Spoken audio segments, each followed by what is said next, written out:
Hi Virgo, welcome to November 2020. Welcome back. If this is your first time here at Secret Garden Tarot, welcome. Everybody is always welcome.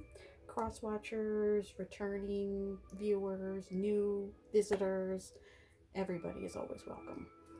If this is not your first time here, you guys know the drill. Welcome back. Thank you for all of your comments and your views and your likes and the subscriptions. The bell is somewhere under here. Please remember to turn that bell. You can put on notifications, you can subscribe. You don't need to know every video. Obviously, they may or may not always resonate, but please do subscribe. It's bell down there. The algorithm is real, people, so please remember that. Other than that, let's get into your reading. This is for the month of November 2020. And let's get started. How are you doing, my lovely little Virgos? I think today we will be using the Muka Tarot. These are a lovely deck. They are a bit glossy, so I'll try not to have there be too much of a glare. But my gosh, they're already jumping. Okay. I had a suggestion from a viewer that we're going to shuffle and then put a timestamp onto when the reading begins. You can either use that timestamp or just follow the shuffling along. I only choose the jumpers and the cards that flip over. And that's why I do this close cropped view, so they don't, nobody feels cheated. But if you would like to have a timestamp of actually when the reading comes along, those are falling out. Those want to come out. That's a lot of cards. All right, so let's just shuffle these cards. Like I was saying,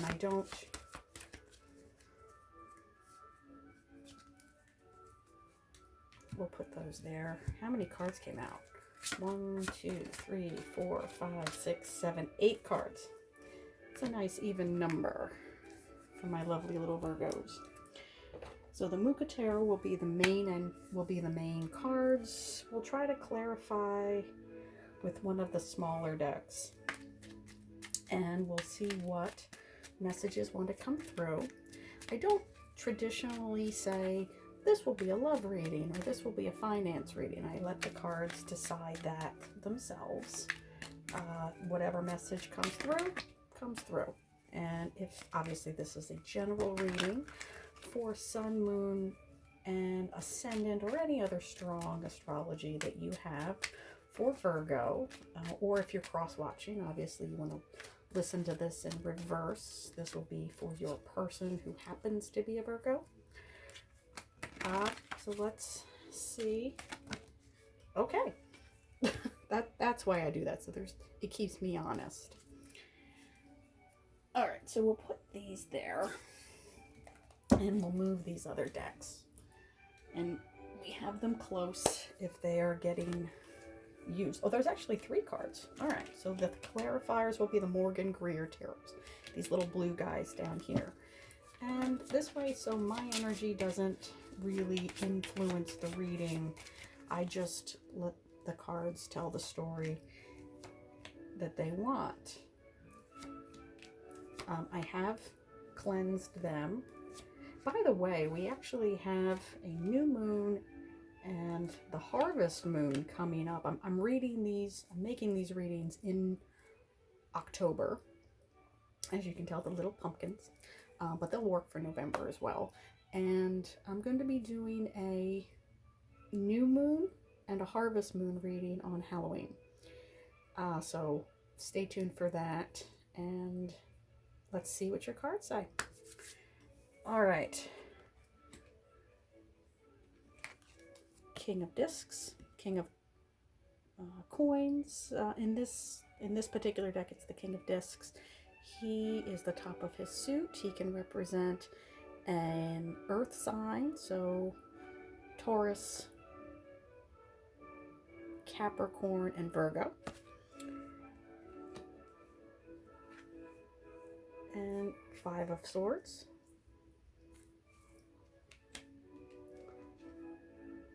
And we have the Empress. Somebody is putting forward some sort of new project or something new. King of Swords, our lovely air signs. 2 of Swords being, she is lovely. She has that beautiful crescent moon above her, although she cannot see it. That's what I've always liked about this card. She's covering her heart. Somebody is shielding their heart, choosing to look away. All she really needs to do is put those swords down and take the blindfold, and she'll see this lovely crescent moon. The Magician, indicating that you have all the tools that you have, that you need. She's the Architect. The Strength card, as well as the Emperor. This is wonderful energy, Virgo. This is divine masculine and divine feminine. He's above a king. He's the Emperor. Aries energy. This is feminine energy, the divine feminine. She's mother.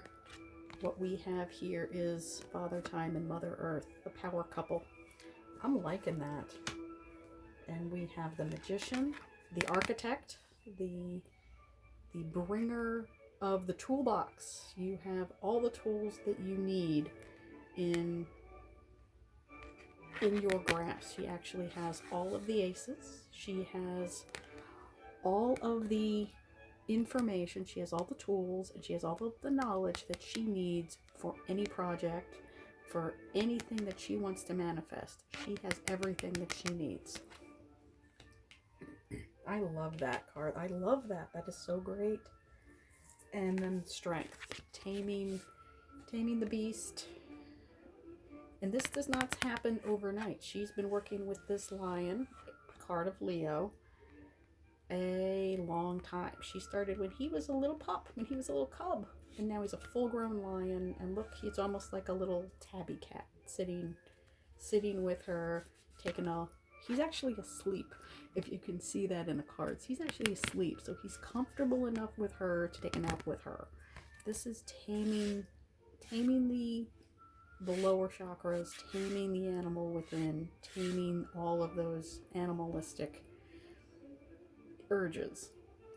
So working with Source, working with Spirit to say, I acknowledge them, I respect them, but I've worked with them long enough to know how to maintain them and how to not necessarily overcome them, but to work within their strength. This is a lion. He has a lot of power. It's a matter of taming him and working with that power for your highest good. But I am like, let's see the clarifiers. Okay, card of Victory. 6 of Wands. You will be victorious in your ventures. Card of Celebration. He's a knight. He has gone, so he's bringing messages with him. He's a warrior, but he has this victory wreath. He's got banners. The war is over. He is in his celebration mode. He's not in battle regalia. These will be his dress uniform. This is the celebration uniform. This is a parade of victory. We have the 4 of Swords. This is about rest. This is about renewal.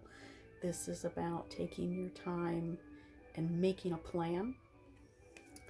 And in between them, we have another major arcana. We have Judgment, which is rebirth.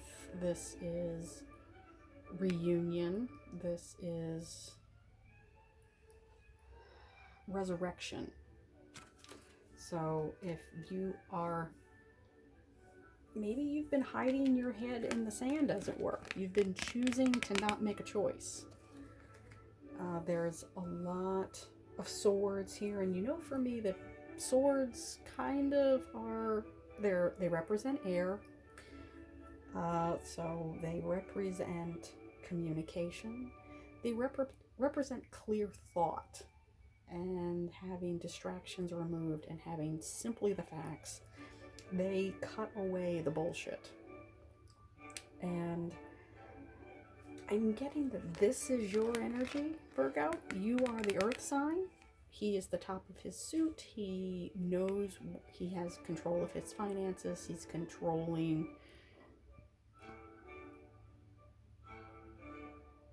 I'm going to take a look here. It is autumn. I'm seeing a lot of the leaves change in this, and I'd never really noticed that about this deck.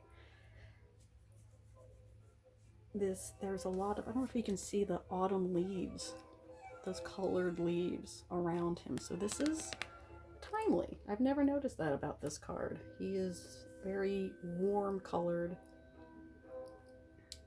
He is raising that coin in victory, showing everyone, yes, I made this coin. I earned it.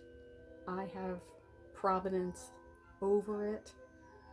Try to, like I said, these are a very glossy card, so I'll try to get the gloss away from them. There we go. Yeah, he earned it. He has saved it, and it's taken a long time. It's to the end of the year. It's autumn. So this is not something that is, it goes with this energy. You know, this didn't happen overnight. She did not learn to trust this lion overnight. This is something that has taken months, maybe years to do, and so is that. That's a big old coin. That took a long time to accomplish.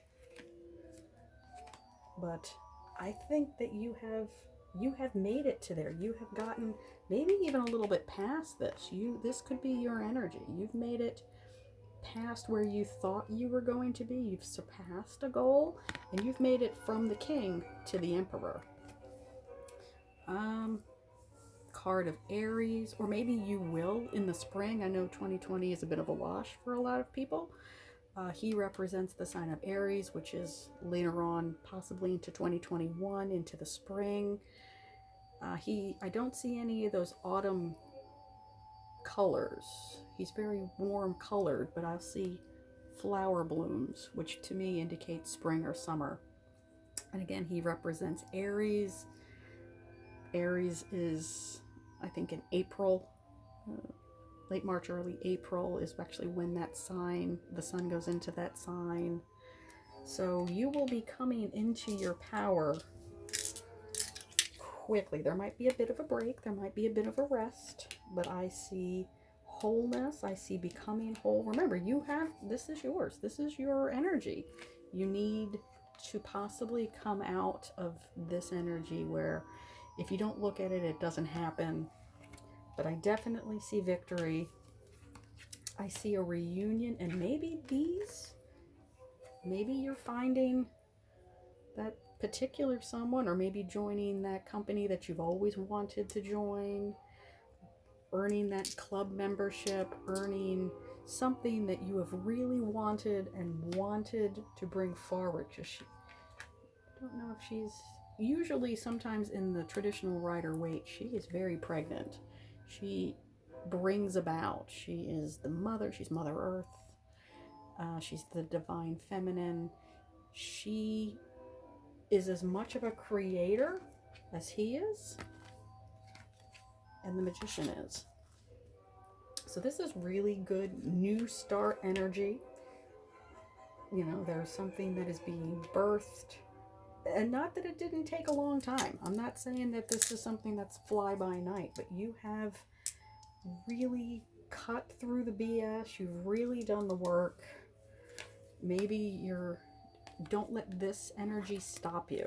Don't let this guy's energy stop you. This kind of smart ass naysayer.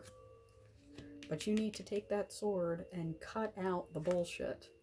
And if you look at his throne in the back, you'll see the butterfly of transition. I'll see that really, really closely there. You might get a better look. This is the butterfly of transition. And there's butterflies on the ground as well. I never noticed that before. That's the beauty about doing these readings, is you always see something different that pulls your attention. Yeah, and again, this is spring. There's no fall colors in the back here. So might be something that might be coming to you a little later on into the spring, early summer. But something is definitely that you've been working really hard on. But you definitely got to cut away the bullshit. You got to cut away this energy, this negative energy, this guy. But once you do that, that's when the transition happens. You've had some knockdowns, but you got to get yourself back up. What's that song from the 90s? I get knocked down, but I get up again. There you go. That just popped into my head. I get knocked down, but I get up again. And that's what this energy is all about. He is ready. And again, there's those fall colors. There's those fall leaves off into the corner. So maybe you're taking the next few months, maybe from now until the end of the year, to regenerate and make your strides and take your strides. You're moving away from this energy and moving toward this energy and this transition energy. You just gotta, he's gonna defend this. It's not gonna be easy to get to this. That's sharp. That sword is really, really sharp. But once you get past it, that's where you are, is that beautiful butterfly. I will leave it there, Virgo. Good luck. As always, if you know a nurse, thank a nurse. Medical professional, essential worker, anybody who's been keeping us safe and sound and showing up every single day, thank you. I'll see you next time, Virgo. Bye.